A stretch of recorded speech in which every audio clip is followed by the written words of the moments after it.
we are going to be talking about the eerie vanishing of the Springfield Three.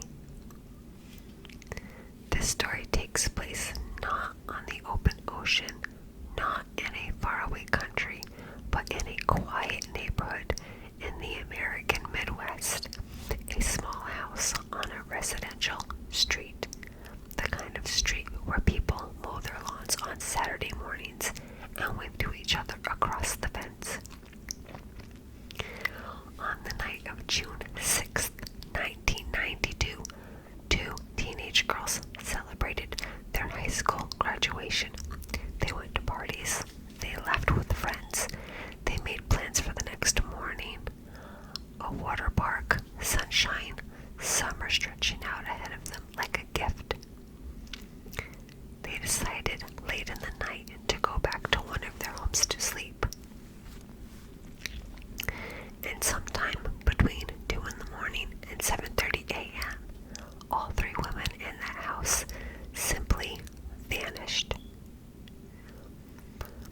No signs of a struggle, no blood, no forced entry, purses left behind, cars still in the driveway, a little dog alone and agitated left inside. Three women gone. More than 30 years later, no one has ever been charged. No remains have ever been found. No one has ever been held accountable. This is the story of Cheryl Levitt, Susie Streeter, and Stacy McCall, the Springfield Three. Before we get to the night everything changed, I want you to know who these women were, because they weren't just names in a case file. They were real people with real lives, and that matters. Cheryl Elizabeth Levitt was 47 years old. She was a cosmetologist, a hairdresser at a local salon called New Attitudes. By all accounts, she was warm, social, the kind of person people liked being around. She was a single mother, and she was close, deeply close, to her daughter, Susie. The two of them shared a small home in East Delmar Street in Springfield, Missouri. It was their space, their life. Cheryl had a son, too, a boy named Bart, but he and the family were estranged at the time, largely due to issues with alcohol. Cheryl and Susie were, in many ways, a unit of two. On the evening of June 6th, Cheryl was at home. She spoke on the phone with a friend at around 11:15 that night, chatting about painting a chest of drawers, ordinary, domestic, happy. That was the last time anyone outside the house heard from her. Suzanne Elizabeth Streeter, Susie, was 19 years old. She was 5'2", slight with shoulder-length blonde hair and brown eyes. Her friends described her as a creature of habit, particular and familiar in her routines. She always parked her car in the same spot in the carport. She worked at a local movie theater and had a shift coming up on Tuesday.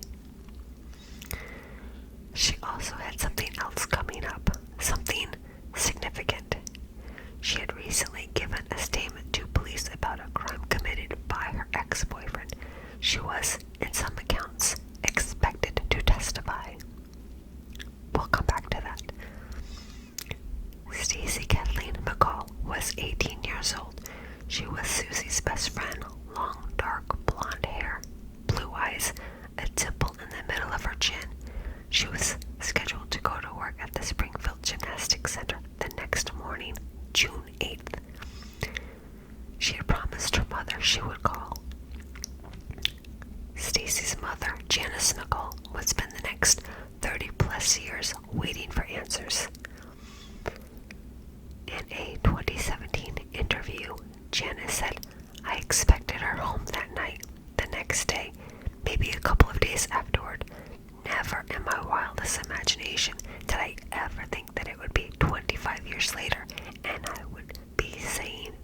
Stacy is still missing. June 6th, 1992 was a Friday. It was graduation day for Susie Streeter and Stacy McCall. They received their diplomas at 4 in the afternoon, surrounded by family, full of the particular joy of that kind of ending, the kind that's really a beginning. That evening, the girls went to graduation parties. They moved between houses, celebrating with friends, the way teenagers do on the last night of one chapter of their lives. There was drinking, there was laughter, there were plans. The original plan had been for the girls to drive down to a motel in Branson, spend the night, and meet friends at the next morning at Whitewater, a water park. An easy, happy summer day. But plans changed, as plans do. Stacy called her mother at around 10 that night. "Mom, don't worry, we're not going to Branson tonight." Janice had actually been relieved. She'd been worried about the girls driving after drinking. The new plan was simpler. Everyone would meet in the morning to go to the water park together between 8 and 8:30 a.m. At roughly 2:15 in the morning on June 7th, Susie and Stacy were last seen leaving a party in a nearby community. They were heading to Susie's house, to Cheryl's house, 1717 East Delmar Street. It was a decision made on a whim, as last-minute decisions are. A friend's house had been too crowded. Their own plan had shifted. They simply went home. No one saw them arrive. No one saw anything after that. The next morning, friends came to the house. When no one had shown up at Whitewater by the expected time and no one was answering the phone, Stacy's parents began to worry. Stacy had promised to call. She hadn't. A friend, a girl named Janelle Kirby, went to the house with her boyfriend to check on everyone. The front door was open. They went inside. The house was quiet. Too quiet. Susie's car was in the carport. Stacy's car was there too. Cheryl's car was in the driveway. Inside, they found the girls' clothes from the previous night, the clothes they'd worn to the graduation parties, neatly folded, as if they had changed for bed. Cheryl's bed looked slept in. Purses, money, keys, cigarettes, all left behind. In the corner, alone and agitated, was the family's Yorkshire Terrier, a little dog named Cinnamon. She seemed distressed in the way animals sometimes do when something is deeply, irreparably wrong. And then, as Janelle and her boyfriend were preparing to leave and call for help, the phone rang. Janelle answered it. It was a man, a voice she didn't recognize. He made sexual comments, disturbing ones. She hung up. The phone rang again almost immediately. The same voice, more of the same. She hung up again. Those calls were never traced. That voice was never identified. Before they left, Janelle and her boyfriend noticed the light fixture on the front porch had been broken. The globe, the glass cover over the bulb, was shattered. Pieces of it lay on the porch. Her boyfriend swept the glass away because Janelle was barefoot. Police would later note that in doing so, they may have swept away potential evidence. There was one other thing discovered that morning before police arrived, something that has haunted investigators and amateur sleuths ever since. The answering machine had messages on it. Janelle listened to them. One message, by her account, sounded strange, disturbing, and may have been important. She erased it. was always maintained it was accidental. She didn't realize what she was doing. It was a reflexive action. Whether that's true, and there is no reason to assume otherwise, that message is gone forever. Police were called. Officers arrived. And when they completed their initial assessment, their conclusion was stark and immediate. It appeared, they said, as though the missing women had been abducted. Not that they'd left voluntarily, not that something natural had happened. Abducted. 3 women taken from inside a home between 2:15 and 7:30 in the morning with no signs of struggle. No screams reported by neighbors. Well, none confirmed. No forced entry. Just gone. Word spread through Springfield quickly. Within days, the community had rallied. Friends, neighbors, strangers, people turned out to help search. They combed rural areas, suburban streets, the shores of Lake Springfield. They handed out flyers. They hung posters. The images of Cheryl, Susie, and Stacy, frozen in 1992, smiling, went up in storefronts all over town. Some of them are reportedly still there. The FBI was called in. The Missouri State Highway Patrol assisted. America's Most Wanted featured the case.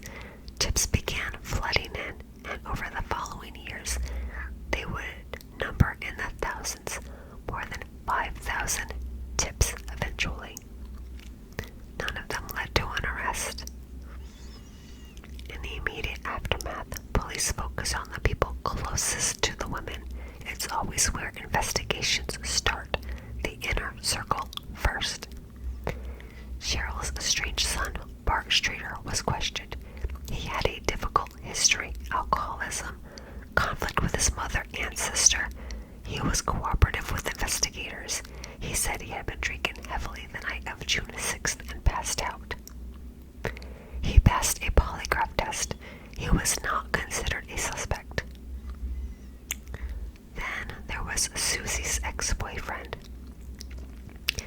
His name was Dustin Reckla, and his story, his connection to this case, is one of those details that makes your skin prickle no matter how many times you hear it. A few months before the women disappeared, in February of 1992, Dustin Reckla and 2 of his friends broke into a mausoleum at a Springfield cemetery. They stole a skull. They removed gold teeth fillings from the remains and sold them at a pawn shop for $30. $30. Susie Streeter had given a statement to police about the incident. She was, in some accounts, expected to testify against Reckla in court. Weeks later, she vanished. Reckla was interviewed by police. He took a polygraph test and passed.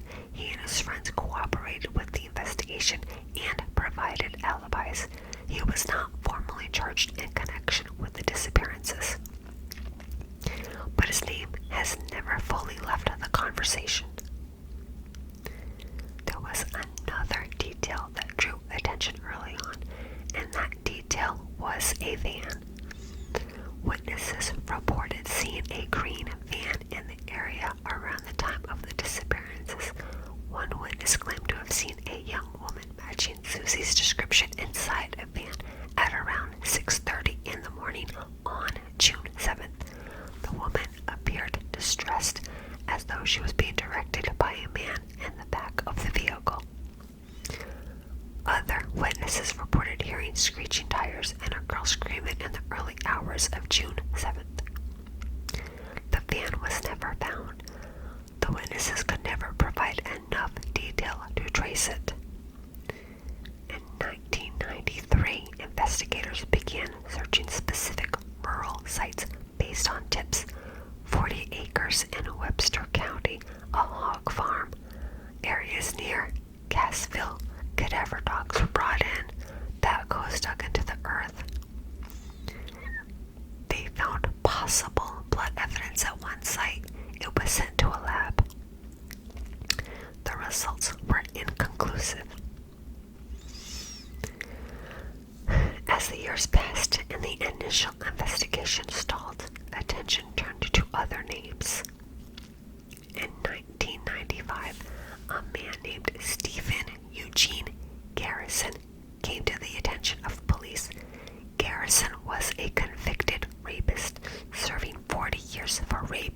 sodomy, burglary, and robbery. He had connections to a motorcycle club. He told police that a friend had confessed to killing the 3 women during a drunken party. He provided enough information that investigators noted was not public knowledge, details only someone close to the case might know. Search warrants were obtained. Sites in Webster County were searched. Nothing was found. And Garrison, having provided his information, eventually used it to negotiate his own situation before going on to commit another violent rape that sent him back to prison. And then there is a name that has hovered over this case more than any other. Robert Craig Cox. Cox was a former Army Ranger. In 1988, a Florida jury convicted him of killing a 19-year-old woman, a Disney World employee who had been intercepted on her way home from work. The Florida Supreme Court later reversed the conviction due to insufficient evidence, and Cox was released. He came back to his hometown, Springfield, Missouri. He was there in the summer of 1992. Cox worked at a used car lot at the time, the same lot where Stacy McCall's father was employed as a salesman. He had known proximity to at least one of the victims' families. When initially questioned in 1992, Cox said he had been with his girlfriend at church on the morning of June 7th. His girlfriend confirmed the alibi. She later recanted. She told investigators that Cox had asked her to say that it wasn't true. In 1997, by then imprisoned in Texas for holding a gun to a 12-year-old girl during a robbery, Cox told a reporter for the Springfield News Leader something that made the city's blood run cold. He said he knew what had happened to the 3 women. He said they were dead, and he said their bodies would never be recovered. He wouldn't say more than that. For years he dangled the possibility of more information, telling investigators at one point that he would reveal what he knew after his mother died. His mother died. He said nothing further. Police are divided on Cox. Some consider him the most likely suspect. Others believe he is simply an attention seeker, a man who enjoys the power of seeming to know without the burden of actually confessing, a man who wants to be the monster in the story even if he isn't. Without evidence, without a body, without a confession that holds, there is nothing to charge him with.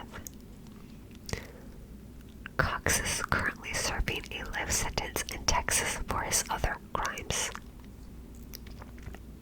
There is one more name that surfaces in discussions of this case, a deeply unsettling one.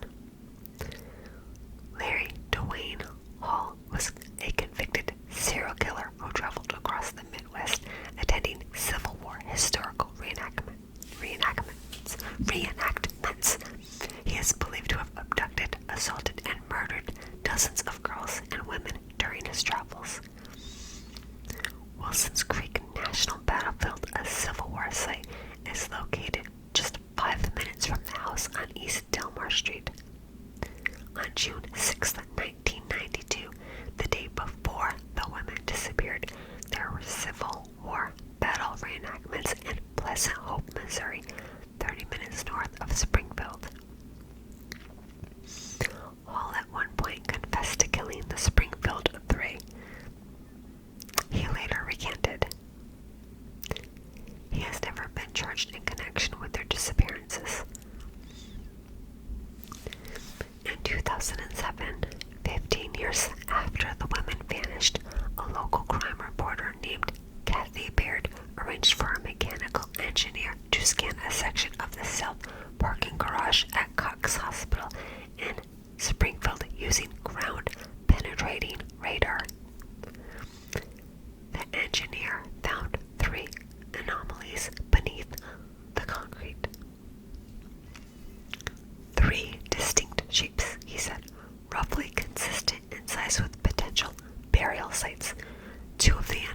theories were parallel.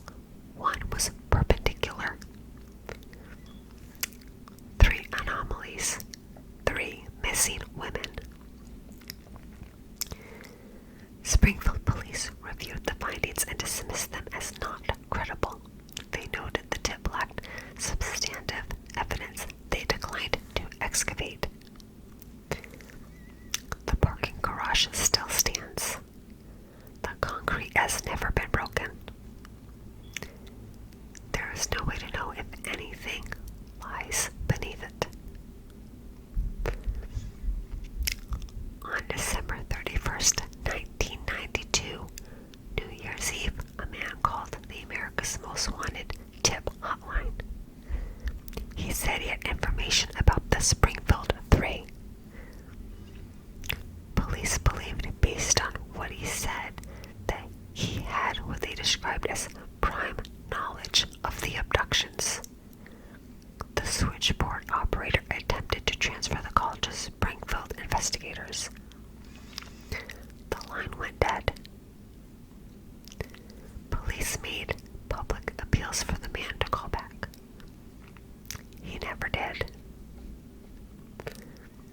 In 1997, Cheryl Levitt and Susie Streeter were declared legally dead.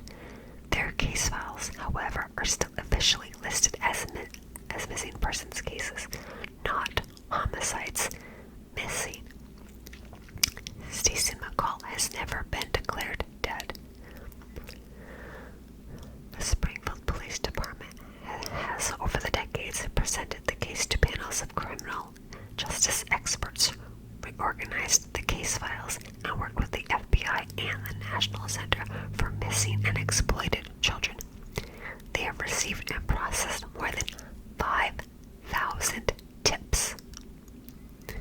Investigators have said plainly that there are 2 things that could break this case: someone coming forward with credible information or the discovery of physical evidence. Neither has happened. The families have never stopped. Janice McCall, Stacy's mother, has attended memorial events and spoken to media for over 30 years.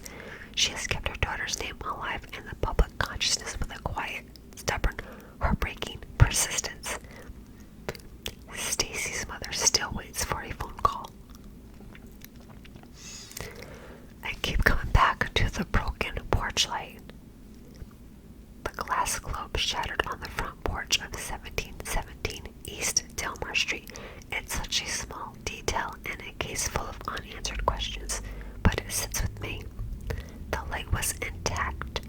The night before, Cheryl had spoken on the phone at 11:15, presumably inside a home that was normal and intact.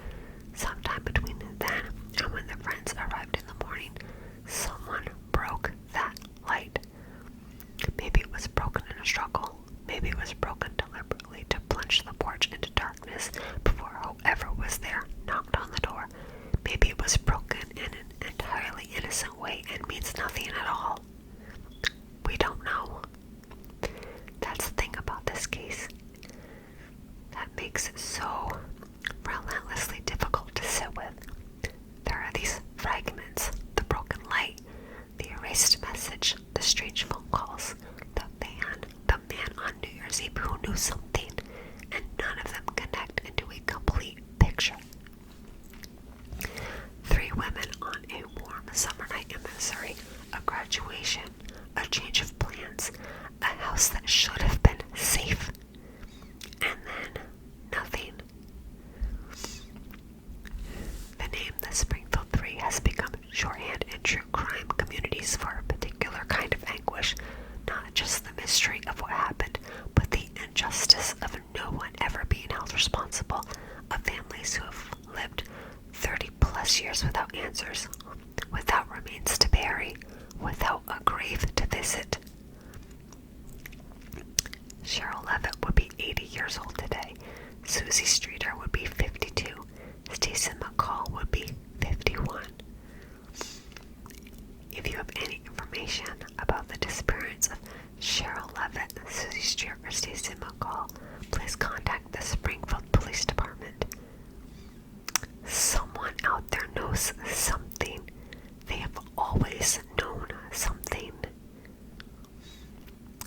Thank you for spending this time with me tonight.